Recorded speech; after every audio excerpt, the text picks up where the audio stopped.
Et bonjour, le sel, NaCl. Le sel doit être utilisé dans une juste quantité. Il possède en outre les propriétés suivantes. C'est un exhausteur de goût, donc il va relever les saveurs. Il renforce la maille glutamique. On va avoir une mie beaucoup plus généreuse.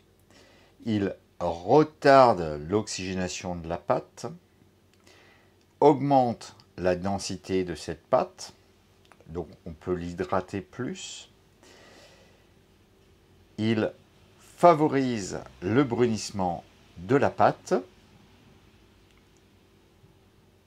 C'est un antiseptique qui tue les micro-organismes,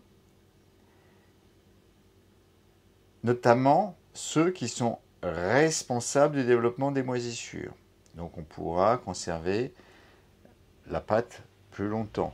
Fermentation lente, 24 à 72 heures. Cependant, il va aussi avoir tendance à attaquer les cellules de la levure. Mais du coup, ça régule aussi la fermentation.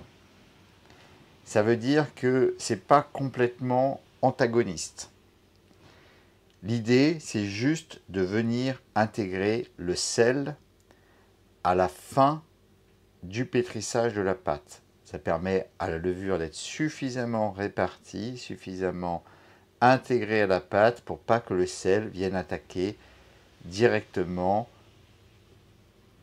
la levure, le cœur de levure que vous avez mis en début de pétrissage. On utilise bien entendu du sel de mer, du sel fin. Si vous avez que du gros sel, il faudra le mixer ou le concasser, mais le mieux c'est quand même d'avoir du sel fin. Voilà, en paquet, 500 grammes, 1 kg. Je vous donne une petite astuce parce que c'est aussi mon rôle.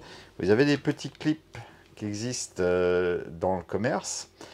C'est très important de les utiliser ou du moins de bien refermer le sac.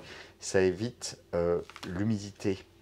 Parce que, en effet, le sel, dès qu'il est humide, eh bien, ça fait des caillots de sel qui ont du mal à se dissoudre et qui peuvent créer des grumeaux dans la pâte.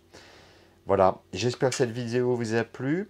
N'hésitez pas à mettre un petit pouce bleu, à poser vos questions en commentaire, à vous abonner bien entendu, comme ça vous ne raterez aucune de nos vidéos, et surtout à télécharger mon guide en bas dans la description avec toutes mes meilleures recettes de pizza. Voilà, c'est gratuit, c'est cadeau.